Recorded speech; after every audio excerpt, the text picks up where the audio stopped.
Lasagna had been in the oven for 40 minutes, and the whole house smelled like garlic and brown cheese, and I was standing at the kitchen counter pouring red wine into 2 glasses when my husband walked up behind me, put his hand on my lower back, leaned close to my ear, and said, very quietly, "I need you to look at something tonight, after dinner."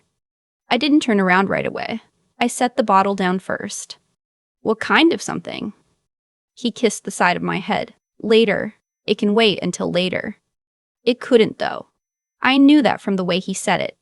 My name is Claire, and at the time I'm talking about, I was 32 years old, living in a 3-bedroom Craftsman in Raleigh, North Carolina, married to a man named Preston who had spent 8 years as a forensic fraud examiner with the federal government before going private. He was quiet in a way that most people mistook for shyness. He wasn't shy.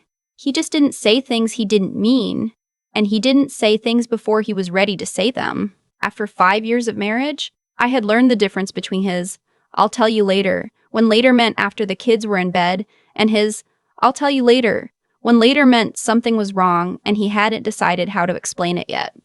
That night was the second kind. My older sister had come for the weekend.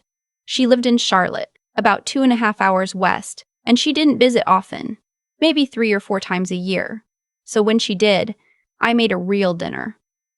Lasagna, garlic bread, the good wine from the bottom shelf of the pantry that we kept for when company came, and when I actually felt like pretending I had my life together. Her name is Tessa, and she's 4 years older than me, which made her 36 that year. We grew up in Greensboro, daughters of a high school biology teacher and a woman who managed a dry cleaning business until she retired. We were not a dramatic family. We were not the kind of people who had secrets. Or at least, that's what I believed for most of my adult life. Tessa had been doing well, or so I thought. She worked in nonprofit fundraising, had been with the same organization for almost 10 years, and she'd bought a condo 2 years earlier in a nice part of Charlotte and seemed to be building something stable. The kind of life that looks good from the outside and, as far as I could tell, felt pretty good from the inside, too. She talked about her work with real enthusiasm. She had a good group of friends. She ran half marathons. That Friday evening, she came in with a bottle of wine and a box of cannoli from a bakery in Charlotte she'd been telling me about for months, and she hugged me at the door for a long time, and it felt like all the right things. Dinner was easy. We talked about our parents. My dad had been dealing with a bad knee and was finally caving to the idea of surgery, and we talked about my job. I was doing HR consulting, mostly remote work, which I loved. And Tessa told a long, funny story about a board retreat she'd organized where the keynote speaker got food poisoning and she had to improvise 4 hours of content with a flip chart and sheer stubbornness. Preston laughed at that one. He didn't always, but he did then. After dinner, Tessa helped me clean up while Preston took care of a few things in his office. She dried dishes while I washed, and we kept talking, the way we did when we were teenagers sharing a bathroom. Just talking because the talking itself was the point. Around 9:30, she said she was tired from the drive and was going to turn in early, and I set her up in the guest room and said goodnight, and then I went to find Preston. He was at his desk with his laptop open and a yellow legal pad next to it, with a few things written down in his small, careful handwriting. He looked up when I came in and closed the laptop partway. "Come sit down," he said. I sat in the chair across from him, the one I always sat in when I came to talk to him in his office. The room smelled like old books and the cedar candle I'd given him for Christmas. "You're scaring me," I said. "I don't mean to, but I need to show you something, and I don't know a gentle way to do it." He turned the laptop around. What I was looking at was a website, a public records aggregator, the kind you can find for about $12 a month if you know where to look, the kind Preston had been using professionally for years. My sister's name was in the search field. Below it were results. A civil judgment, filed 18 months ago, in Mecklenburg County, North Carolina. I leaned closer. The plaintiff was a woman whose name I didn't recognize. The defendant was my sister, full legal name, current address. The judgment was for a little over $14,000. "What is this?" I said. "A court judgment. Someone sued her and won." "For what?" He reached over and pointed to the case type. "Civil fraud." I sat back. "That can't be right." "There's more," he said. "I'm not showing you this to upset you. I'm showing you because I found it while I was doing something else, and I think you need to know. He'd been doing routine financial background work on a client. He did that kind of thing regularly, running searches as part of due diligence, and at some point that afternoon he'd accidentally typed Tessa's name into the wrong field. He didn't even notice at first. And then the results came back, and he saw it, and he sat there for a moment before he realized what he was looking at. My sister. Civil fraud. $14,000. Who is this person? I asked, pointing at the plaintiff's name. The woman who sued her? I don't know, but the judgment was entered 11 months ago, and there's no record of it being satisfied. Satisfied was the legal term for paid. I knew that because I'd been married to Preston long enough to learn things. So she still owes the money? As of the last public record, yes. I didn't sleep well that night. I lay next to Preston in the dark and stared at the ceiling and turned the information over in my mind, the way you turn something unfamiliar in your hands, looking for the angle that makes it make sense. Tessa had been sued for fraud. Someone had gone to court over it, a judge had ruled against her, and she had never said a word. I thought about the last year and a half. I tried to remember if there had been something I missed, a tension in her voice, a hesitation when money came up, any sign that she was in trouble. I couldn't find one. She had seemed fine. She had seemed more than fine. She'd mentioned a raise at work in the spring. She'd talked about maybe taking a trip to Portugal. By 2 a.m, I had convinced myself there was an explanation. A misunderstanding, mistaken identity, some kind of clerical error. People didn't get sued for fraud and just go on making lasagna plans with their little sisters. That wasn't something that happened. I was still telling myself that when I fell asleep. In the morning, I made coffee before anyone else was up and sat at the kitchen table with my mug and watched the backyard go from gray to pale gold as the sun came up. The neighbors had a bird feeder just on the other side of the fence, and a fat cardinal was making use of it, very serious about the whole project. Tessa came down at 8:15. She was wearing her old college sweatshirt and her hair was still damp from the shower, and she looked exactly like my sister, exactly like the person I had known my entire life, and for a moment, I almost let it go. I didn't. Hey, I said, can we talk? She poured her coffee and came to the table. Sure, what's up? I had thought about how to start this. I had run through a dozen versions during the night. What I landed on was simple. I need to ask you about something, and I need you to be honest with me. She looked at me over the rim of her mug. Something moved across her face. Not quite worry. More like readiness. Like a door closing. Okay, she said. Preston found something yesterday. A civil judgment. Your name, filed in Mecklenburg County, fraud. The silence that followed lasted maybe 4 seconds. 4 seconds is a long time when you're waiting. How did he find that? She said. Not, that's wrong. Not, what are you talking about? Not, there must be a mistake. How did he find that? By accident, I said. He was running searches for a client and your name came up. He wasn't looking for it. Tess, what is this? Who is this woman? What happened? She put her mug down. She looked out the window at the backyard, and she didn't say anything for a long moment, and I watched her face do something complicated, something I didn't have a name for. And then she looked back at me. Her name is Wendy Collier, she said. She's someone I used to know. It started, Tessa said, 3 years ago. She had been going through a hard stretch. She didn't get into all of it, but there had been some things at work, some money stress, a relationship ending badly, and she had reconnected with Wendy through a mutual friend at a party. Wendy was warm and funny, and had this energy that made you feel like things were possible. They became friends quickly. Wendy had a business idea. She'd been working on it for a while, she said. A health and wellness subscription box, locally sourced products, small batch vendors, that whole thing. She was looking for early investors, people who believed in her and wanted to get in before it scaled.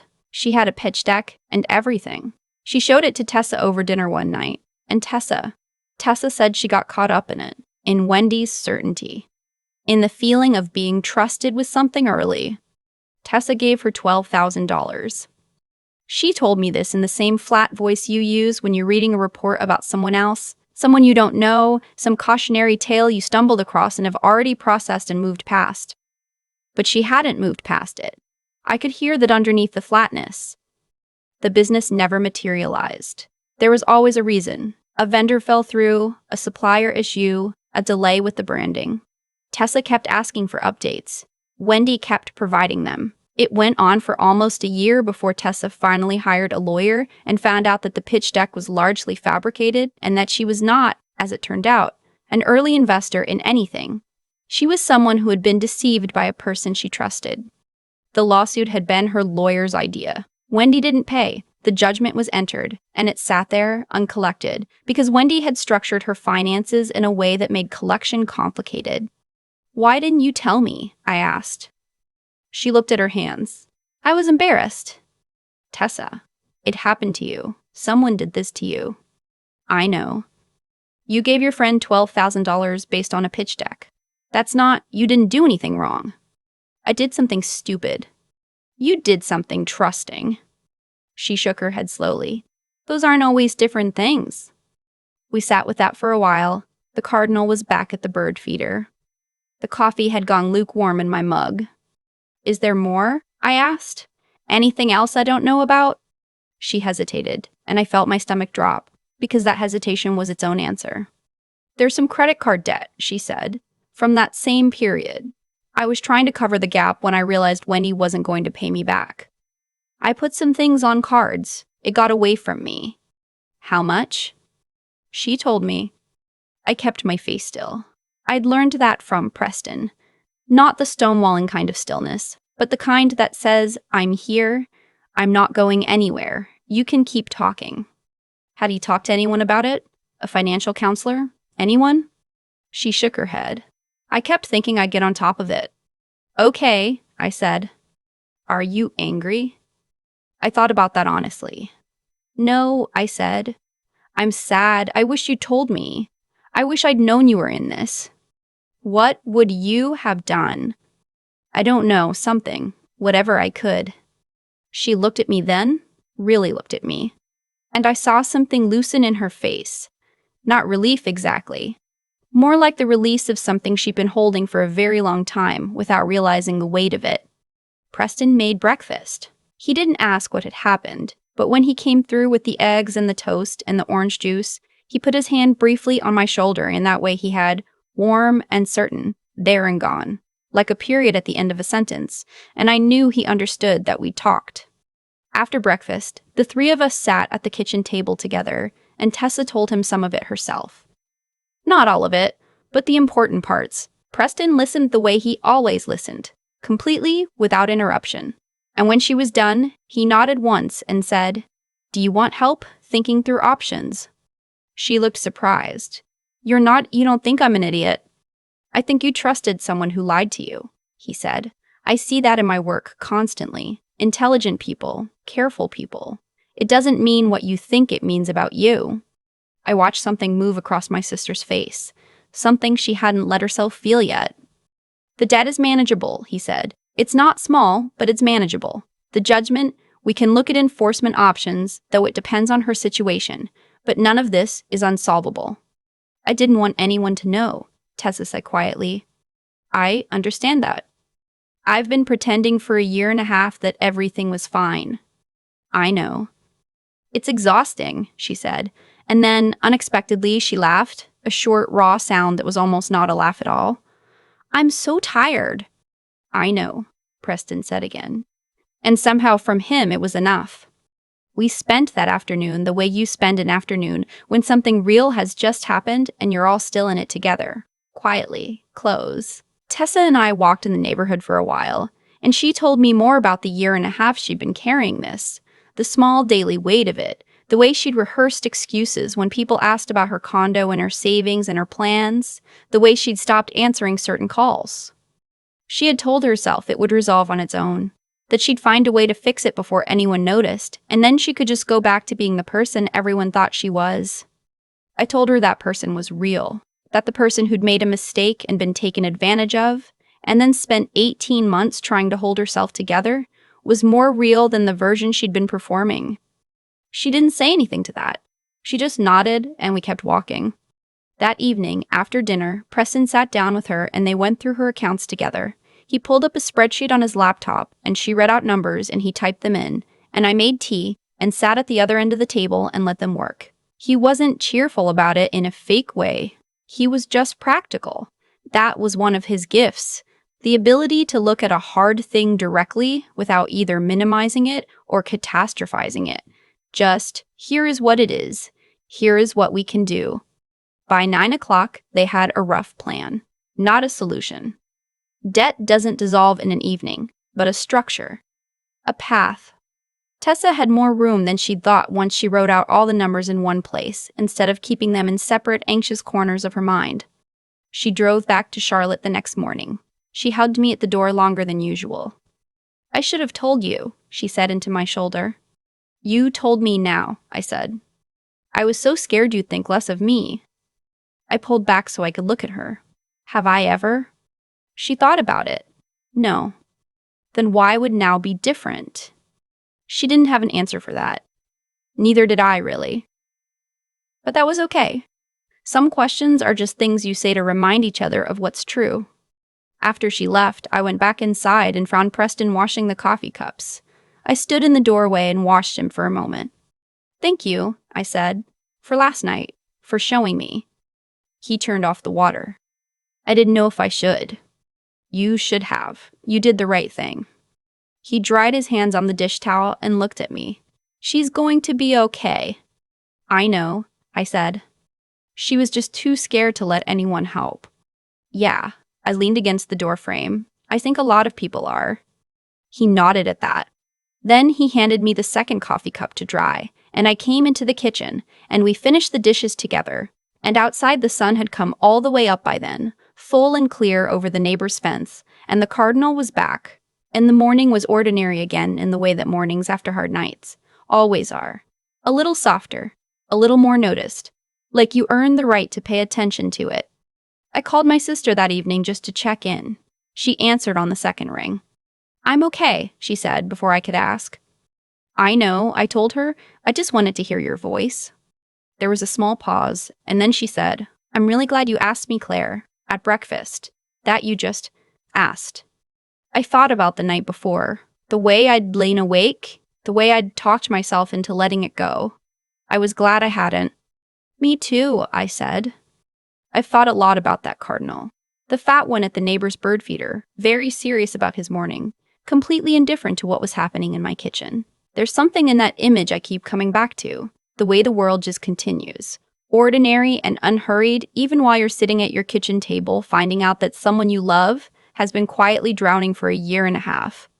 What I learned from this, what I'm still learning, isn't some clean lesson you can write on a card. It's more tangled than that. It starts with honesty. Not the easy kind, the kind you perform at dinner parties when everyone's doing fine. The harder kind, the kind Tessa couldn't manage for 18 months, because she was so convinced that being known meant being judged. She thought if I saw the real shape of her situation, the judgment, the debt, the way she'd been taken, I would think less of her. And that fear, that one quiet assumption, cost her a year and a half of carrying something alone that she never had to carry alone. I don't say that to blame her. I say it because I recognize it. I've done versions of the same thing. Most people have. We curate what we show the people who love us, and we tell ourselves it's to protect them. But really, we're protecting ourselves from the vulnerability of being seen clearly and still accepted. What Tessa didn't account for was that being truly known and being truly loved are not in conflict. They're the same thing, moving in the same direction. Preston showed me something too that night, and it wasn't just a court filing. It was what it looks like to use your capabilities in service of someone else without ego attached to it. He didn't make my sister feel stupid. He didn't make my sister feel stupid. He didn't make her feel like a cautionary tale. He opened a spreadsheet and said, "Here is what it actually is. Here is what we can actually do." That kind of clear-eyed, quiet intelligence, the kind that doesn't need to perform itself, that just works, is rarer than people think. It's also a choice. You can use what you know to elevate yourself above someone, or you can use it to help them find their footing. He chose the second thing, without hesitation, without making a production of it. And then there's my sister who, after all of it, the loss, the shame, the year and a half of pretending, sat down at a kitchen table, and told the truth. That took something real. Not just courage in the abstract, but the specific, difficult kind that requires you to say out loud, I made a mistake, I've been hiding it, and I need help. That's not easy for anyone. It's especially not easy for someone who has spent her whole life being the capable one, the older one, the one who had things handled. Tessa had to put that identity down, even temporarily, and let herself be helped. That's its own kind of strength. The kind that doesn't look like strength from the outside but costs more than almost anything. What stays with me is this: none of it got better while it was hidden. The debt didn't shrink. The shame didn't ease. The judgment sat there unsatisfied, quietly accruing. And the moment she let someone in, the moment she stopped performing fine and just told the truth, things started to move. Not because the problems disappeared, but because she wasn't facing them alone anymore. That's the thing about hard truths. They don't get lighter in the dark. They just get heavier.